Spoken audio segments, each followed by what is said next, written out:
People, what you telling me back again for another footy talk? Deluded. What you telling me, my brother? Damn, my guy. Happy Friday, folks, man. Damn, man. We saying, broski. Come on, G. Yeah, man's blessed, man. Big up everyone in the cut. Smash the You know lights. what I'm saying? End of the week. You know what I'm saying? European football out the way. Back to the domestics and that. I mean, what you telling me, bro? You know what I'm saying? Well, I already paid for Madrid, blood. You done it yet, bro? I don't know about listen, one thing we got to get away from is we got to stop letting a few madmen become the spokespeople for Arsenal, man. Like, it's Madrid, in it. Like, I just don't embarrass me, Arsenal fans. Like, just go out like some Spartans, bro. It's like fighting someone you know is going to thump you up. Just go out like a real G, innit? It is what it is, Zach. It is what it is. It's a mad thing. What you telling me? It was so what? You're not even going in there. You're not even going in there, little like bullish and that. I hear Turkish talking about like if we could bring a lead back to Madrid and that. So I was thinking, I don't know, blood. He's talking about wins lead or something like that, but they're taking the dog to Spain.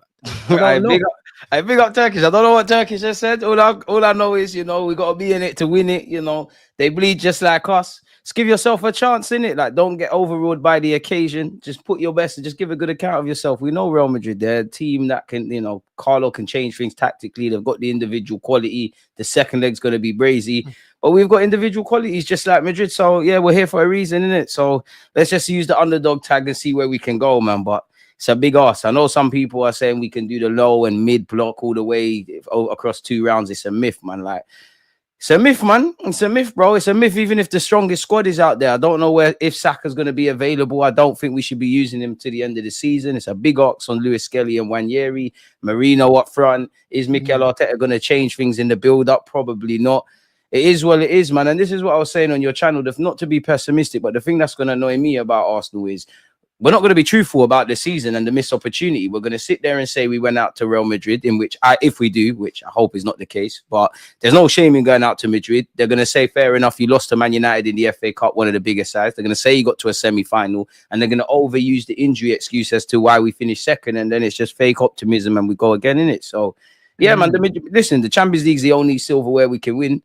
It's a big ask, in it, but if you do get past Madrid, I start to dream, but yeah, to answer your question, Rants, I don't know about optimism and that. Like, let's just see how the first 10 minutes go, innit? It's a madness. No, I hear it, bro. But this is what man do. These football fans, they like to decontextualize the season. Yeah, see what I'm saying? Exactly. And make it look like, oh, you know what, we gave it a good go, guys. Do you know what I mean?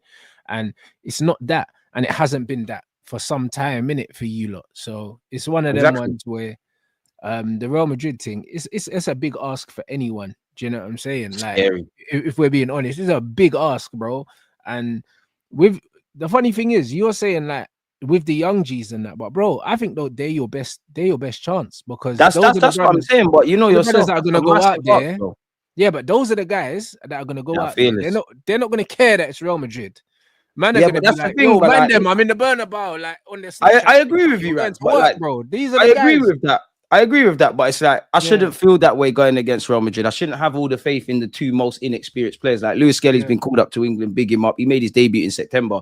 I've got more faith in him than a lot of his teammates, which I agree with your point. The man there might be fearless. They're gassed just to be at the Bernabeu. But I should be feeling that same way about the whole squad. Even if everybody was fit, like I actually think you need Jesus, you need Kai Havertz, you need these kind of guys. And Carlo's more experienced than Arteta. He will change things. At best, I see it as a game where we're kind of quote unquote in it. We're not necessarily getting embarrassed, but those fine margins go to Real Madrid. If Real Madrid get 2 chances across 90 minutes and we get 2 chances, on the best of days, you know yourself who's more likely to score.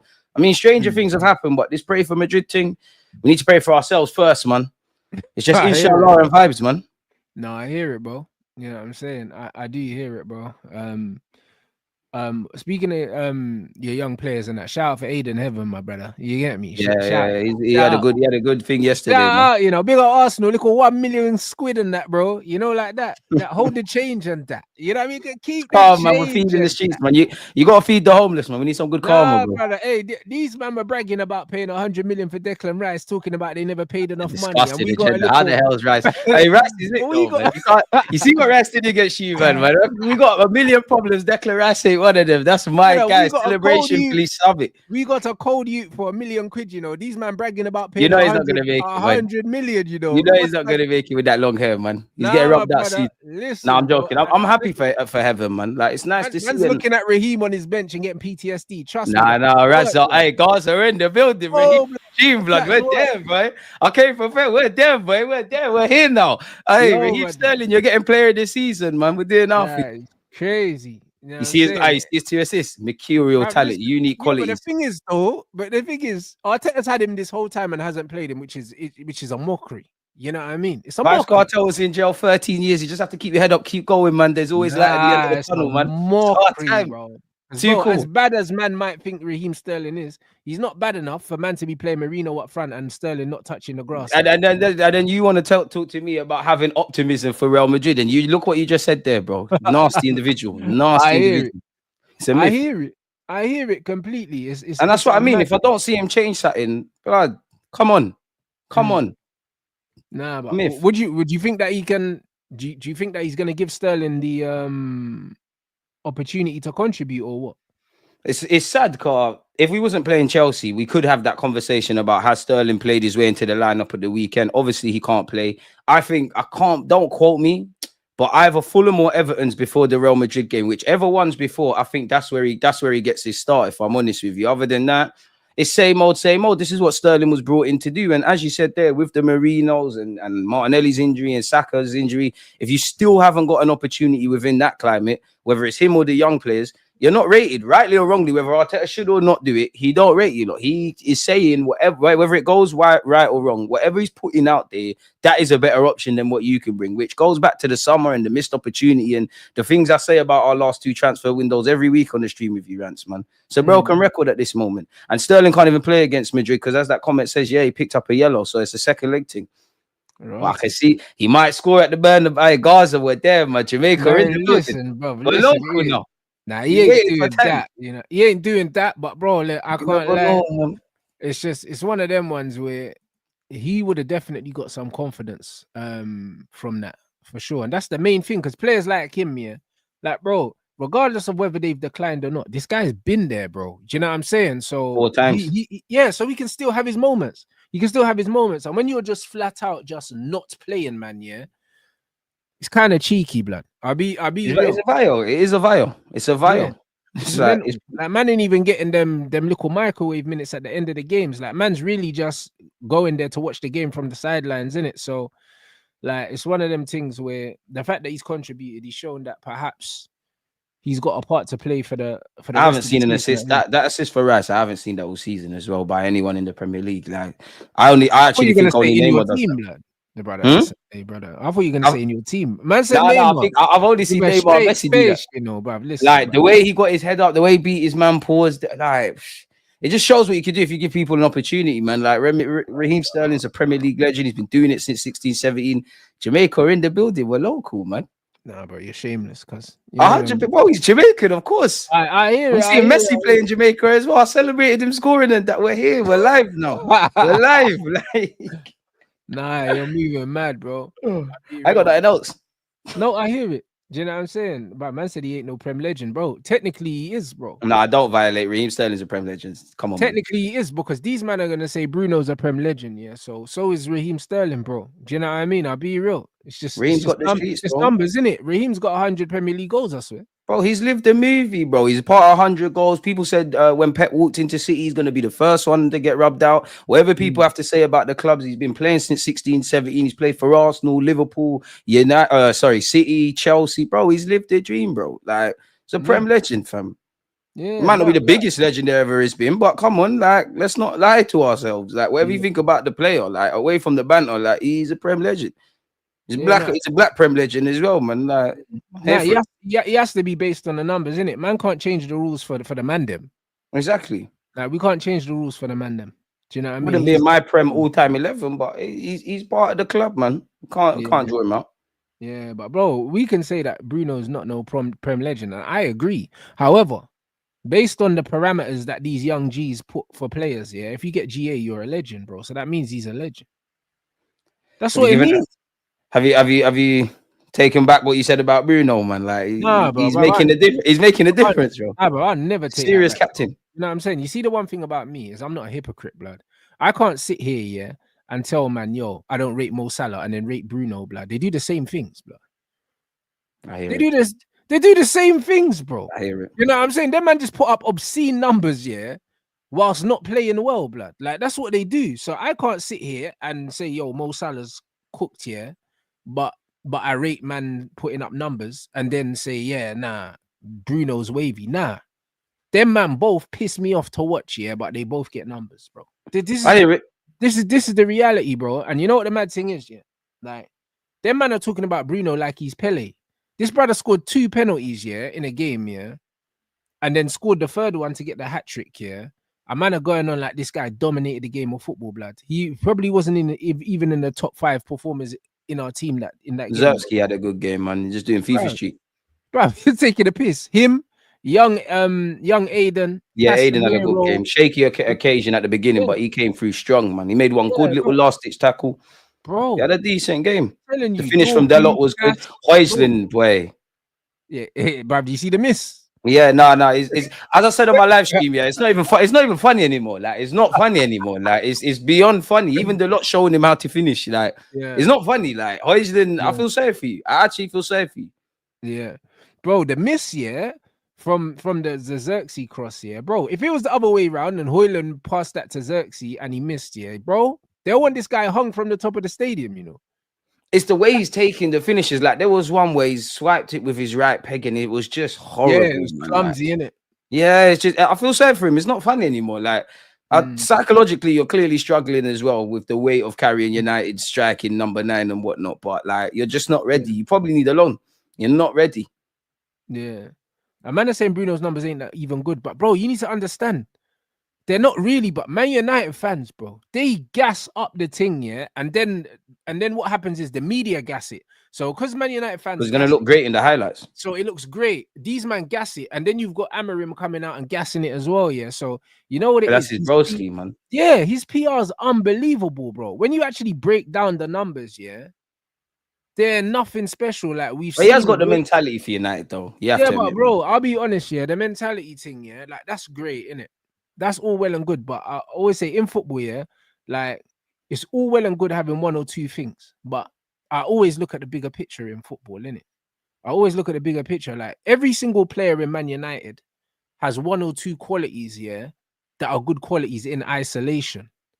You know, like that. When I watch Garnacho in isolation, his ability to just run and not stop running is amazing in isolation. I saw it yesterday. Why United fans are frustrated with Garnacho for the first time. I proper saw it yesterday because he gives the illusion like he's doing the right things, and sometimes he is, but very frustrating in terms of end product or just decision making, bro. But this is what I'm trying to say, bro. Like in isolation, yeah, it's one of them ones where, bruv, like that quality alone is great.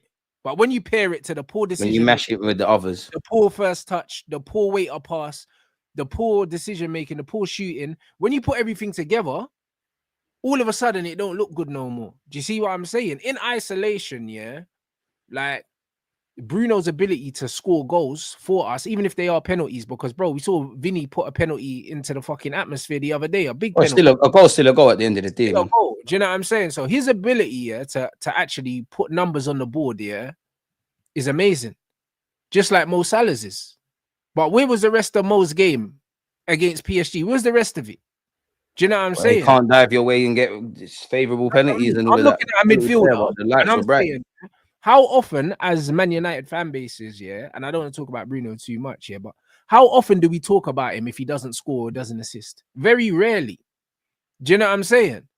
Look at, bruv, everyone's talking about Xerxes, and the guy didn't get a goal or an assist, you know, but everyone's talking about him because the guy, what he was doing on the pitch was different. You know them ones. Like, no, the thing is, he would have done all of that, and if you lost, they would have got onto him. Like, that's just how football nature is. Like, yeah, brother, it gets like that. My thing is, yeah, I always pay attention, and I remember I said the things to you lot, yeah, and the beauty of what we do, Deluded, is that everything's on wax, blood. The videos are there. When Jude Bellingham started off at Real Madrid and he was scoring all the goals, I said to these lot, I said, listen, judge this guy when he stops scoring. Nah, come on, Rants, he's wavy, man. Nah, judge him when he stops scoring because he's a midfielder.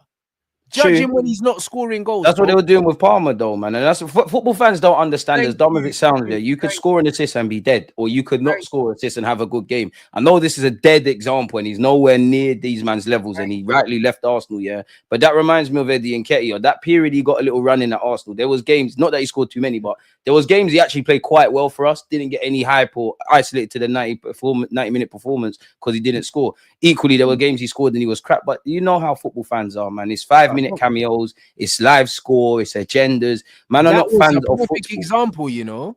That was the perfect example. Most of these men are not fans of football. They're Do not, you know bro. what I mean? They're not. Cole Palmer is a prime example because there were bare times last season where he wasn't particularly playing well, but he scored goals, and man were just like, "Yo, look at the GA for the season and that." But bro, how Cole Palmer's playing now is not massively different to when he was scoring. And It's he's just still up there for chance creation, but and people he's don't want to still hear that because he's not in the highlights doing all of this and all that nonsense. But that's what football's about now. People don't watch the game or understand the game. It's highlights, who's scoring, who's assisting, heat maps and XG and all these other bullshit stats with no real basis of an argument. Thank you. And this is the point. So when you actually look at it, yeah, it's like people are not real football fans, bro. Not at all. And it's like I see one brother like on Twitter earlier, and it's almost like he was getting frustrated by that. But bro, you need to understand that I'd say 95% of football fans are casuals, and they're not really fans of football. They're fans of things involving football, but not the game itself. And it's stats without any basis of an argument, bro. In isolation, there's bare stats, bro. I could find stats that actually say Man United and Arsenal are overperforming in some metrics compared to last season. But we all know with our eyes where both teams are at, or how the sentiment feels. It's not making sense. I can look at clean. I keep saying on your live streams, yeah, that I feel we've dropped off a cliff defensively. If you look at the statistics, we actually haven't, but my eyes are not lying to me compared to what I saw last year. But it's only when your teams get collapsed that people want to hear it. It's just like going back. Arteta's had them, but it's going back to. I'll always remember Emre's unbeaten run at Arsenal purely because that was, when some people keep saying one thing and you keep saying another, and it's almost like you think, "Right, am I the problem?" Because we was going on a mad unbeaten run. People are saying, "Oh, we saying we're going on an unbeaten run. It's not all that bad." I'm saying, hold on, look at the chance creation. Look at actually how we're playing in the first half to the second half. Look at the fact that we're always making changes, but people don't want to hear it. Because people are bringing stats without any context or any base of an argument. You're just manipulating it, like Julian is saying here. That name's a bit fugazi in recent weeks, but big up Julian. This Julian still. Trust me.